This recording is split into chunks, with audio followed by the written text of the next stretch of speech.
Y'all give it up for DrUmarJohnson.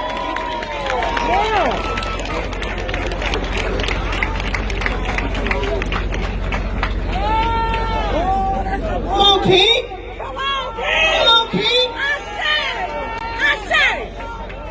I say. Black power, Black power. black power, Black power. black power. Come on, man. Queen Mother Fannie Lou Hamer once said that she was sick and tired of being sick and tired. Yes, sir. And I'm here today to say that I'm also sick and tired of being sick and tired.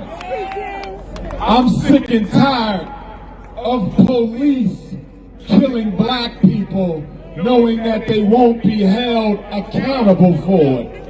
I'm sick and tired of the federal government, the state government, the municipal government making excuses for why police are not held accountable for killing black people.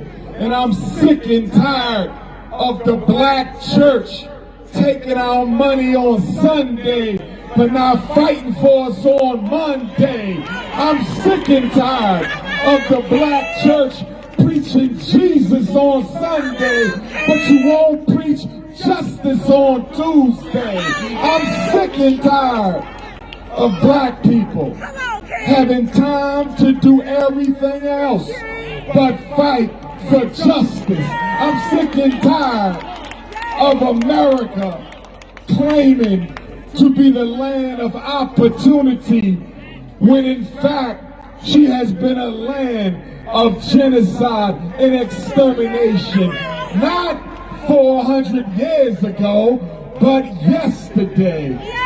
Brothers and sisters, police kicked in the door of Breonna Taylor's home and shot her in cold blood, and then had the nerve to say they were justified in doing so.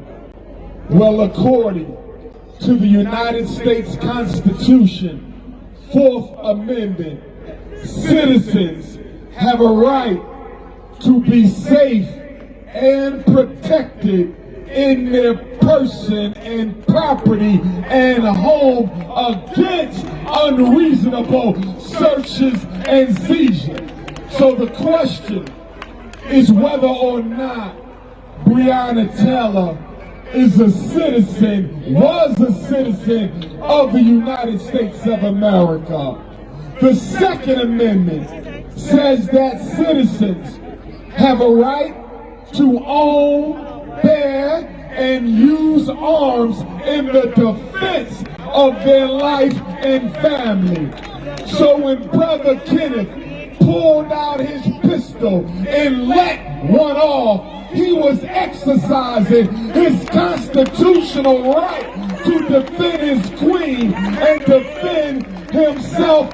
So how, under God's heaven, can he be charged with attempted murder of police who did not have a constitutionally valid right to be at Breonna's home in the first place? And then the question, why was 32 bullets necessary? According to the police, they expected Breonna Taylor to be home alone.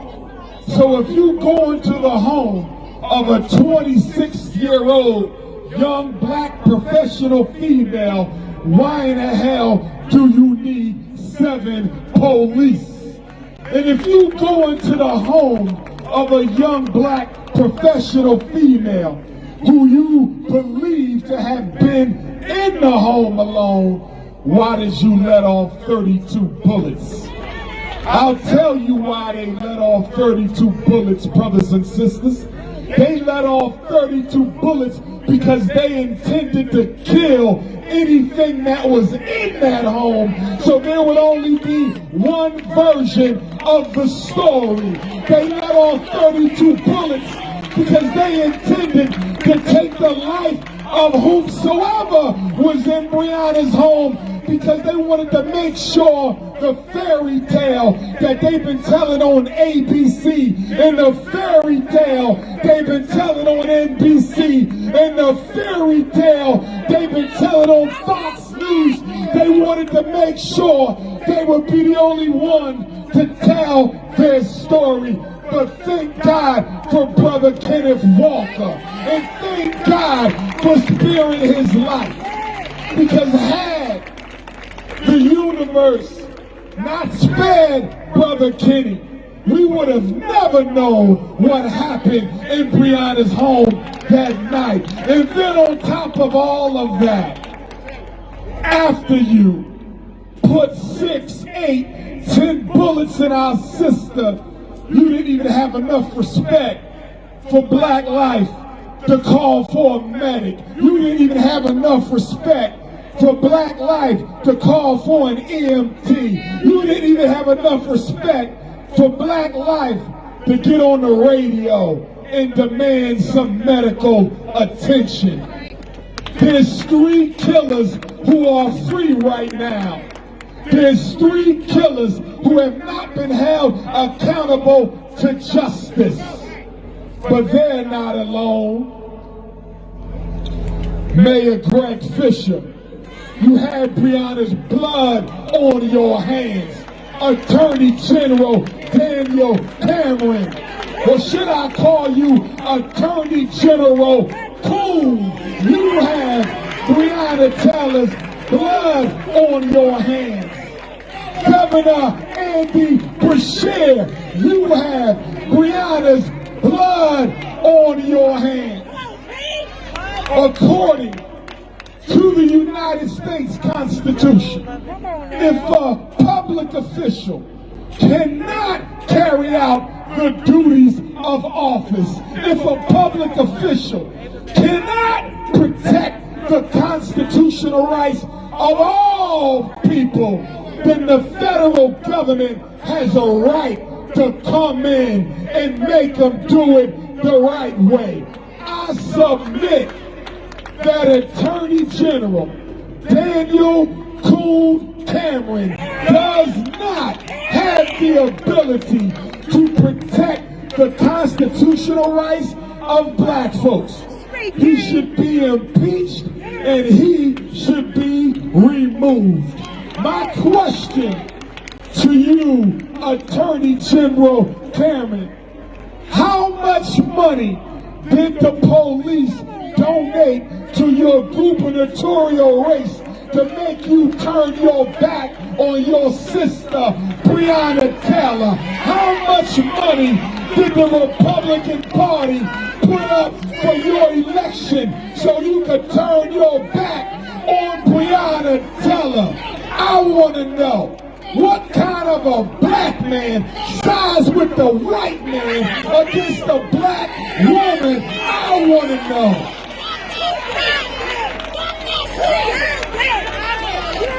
What kind of a black man becomes the highest ranking law enforcement officer in the state, and when 3 racist white cops kill a black woman, you ride out with the damn cops and don't ride out with the black woman? I wish I could have a conversation with your mother and father so I could find out what the hell was they doing when they made your black ass.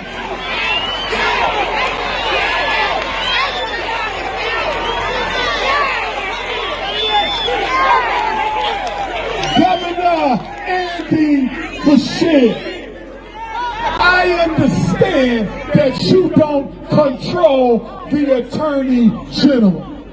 I understand that he was publicly elected and so were you. I understand that you are a Democratic governor and he's a Republican Attorney General. But Mr. Governor, don't you dare think for 1 minute that you ain't culpable in this cover-up of police genocide. And to you, Mayor Greg Fisher, what the hell kind of police department are you running down here in Louisville?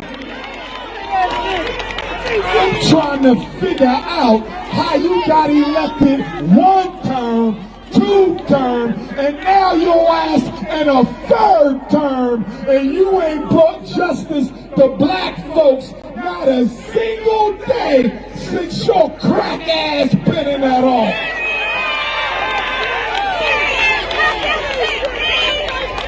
Since 2015, the Louisville Metro Police Department have taken the lives of 20 people, mostly black, and we ain't heard a word from you yet.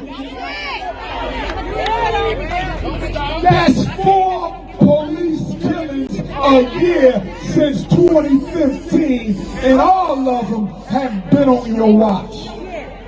I read a newspaper article where 2 Louisville police pled guilty to sexually harassing teenage underage girls. One of them harassed the sister in the back of a police car. Another one tied up a woman and fondled her breasts at her place of business in full uniform.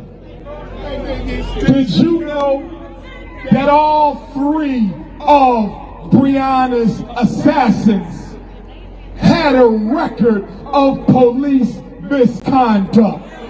And did you know that one of them had more than 100 pages of allegations and records of police brutality and excessive force? So even if you thought a search warrant was necessary, them 3 damn devils wasn't the ones to carry it out. I want to wrap this up, but I want to say this to newly elected President Joe Biden. And I want to say this to newly elected Vice President Kamala Harris. For the last year, don't tell me to be nice, I'm unapologetically African. Don't ever tell Dr.UMAR what to say out of his goddamn mouth. I'll say what I want to say, where I want to say it, and how it needs to be said.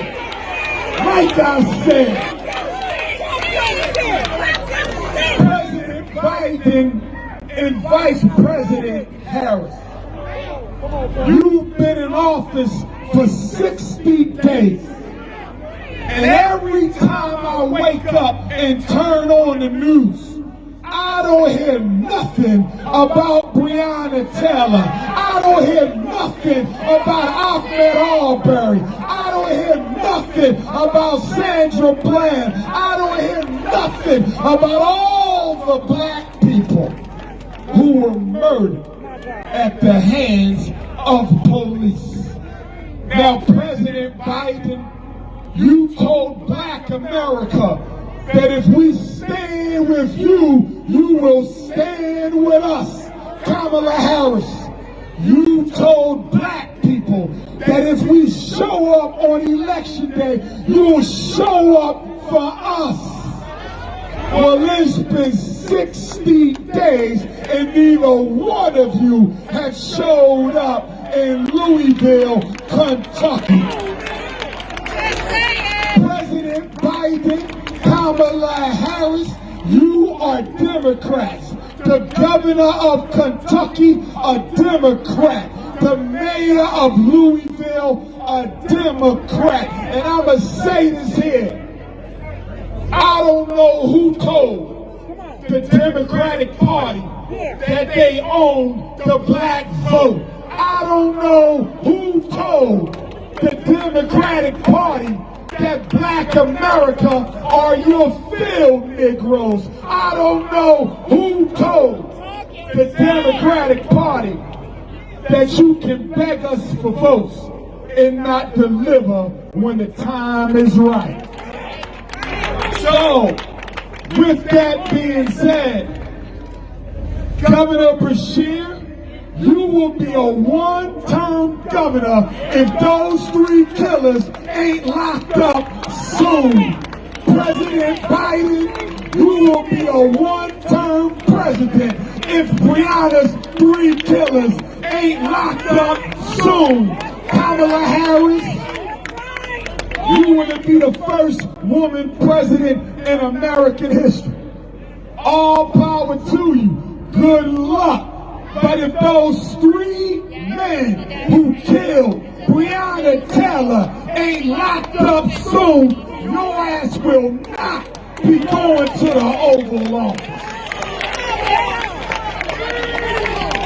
Yes, we came here today to mourn. 2 minutes, I'll be done. I heard the black bourgeoisie is in full force out of here today. So let me say something to you bootlicking ass uppity Negroes who don't like to fight for the people on the bottom. Not all pastors, but most of them. Not all politicians, but most of them. Not all scholars, but most of them. How dare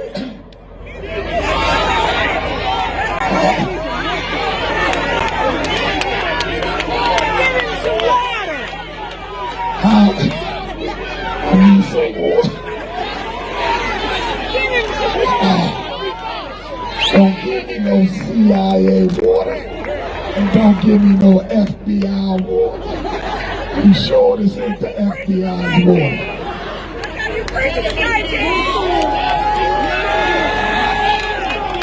Black power. I said black power. I said black power. Brothers and sisters, we came here today.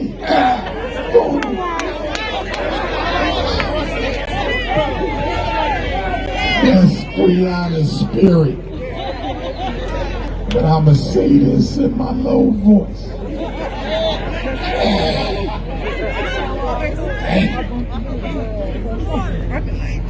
We came to remember Breonna. Yes. But we also came to fight for Breonna. Yeah. We came to stand with Sister Tamika and Auntie Bianca and the whole family, but not just to memorialize, but to energize, because although the white power structure won the first battle, this war is far from over. Today is the beginning of the second battle for justice for Breonna Taylor. So what exactly do we want? Governor Bashir, Attorney General Cameron, Mayor Fisher, President Biden, Vice President Harris. We want, number one, a new grand jury. Attorney General Cameron sabotaged the last grand jury. He withheld evidence from the last grand jury. He did not make them aware that there were 6 different murder charges that they could have considered for Breonna's assassin. And with this new grand jury, that House Negro in Lexington is not to come nowhere near the next grand jury. We want a special prosecutor that has no relationship or conflict of interest with the police department or the Republican Party. The second thing we want are 3 We want a United States Department of Justice investigation, Civil Rights Division into the systematic civil constitution and human rights abuses of the Louisville Metro Police Department against black people. And the third thing we want a new Attorney General in Kentucky, and we want a new mayor in Louisville. And if Governor Bashir don't get his head screwed on right, we gonna want a new governor. And if we don't get what we want, the Democrats will not get the White House again. If we don't get what we want, the Democrats will not keep the governorship of Kentucky. If we don't get what we want, the Democrats will not keep the mayorship of Louisville. I close with a quote from my ancestor, Frederick Douglass. My family was brought to America in 1701, most likely from Yoruba land or Igbo land, Nigeria. He was a black man by the name of Bailey, enslaved in Talbot County, Eastern Shore, Maryland. He married a black woman, Grandma Selah. In 1745, they had Grandma Jenny, and in 1774, Grandma Jenny had Grandma Betsy. Grandma Betsy was an enslaved African, but she was married to a free black man, Grandpa Isaac. They had 12 children, one daughter named Harriet and another daughter named Betsy. These two women, my 4 times great-grandmother and 4 times great-aunt, were raped by the white man who owned our family. And as a result of the rape, in February of 1818, Aunt Harriet gave birth to the greatest black leader in American history, Frederick Augustus Washington Bailey. At the age of 20, Cousin Fred ran away, and he changed his name from Fred Bailey to Fred Douglass. In 1819, 1 year after Frederick was born, my grandmother Betsy gave birth to his first cousin and half-brother, my 4 times great-grandfather, Stephen Henry Bailey. They were brothers because the slave master was daddy, but they were cousins because the slave master raped both mothers. It's going to turn on. So let me go with the quote we got to watch. All right. Frederick Douglass said, if there is no struggle, there is no progress. Those who profess the faith of freedom and deprecate agitation are like men who want crops without plowing up the ground. They want the rain, but can't stand the thunder or the lightning. They want the ocean, but they're scared of the awful roar of the water. He said, for 20 years, I prayed on my knees to God for freedom, but the good Lord gave Frederick no freedom until I got up off my knees and started praying with my feet. He said, if there is no struggle, there is no progress. Those who will not fight for their own freedom have no right to be fought for by others. Louisville, Kentucky, I love you. Say her name. Say her name. Say her name. Say her name. Black power.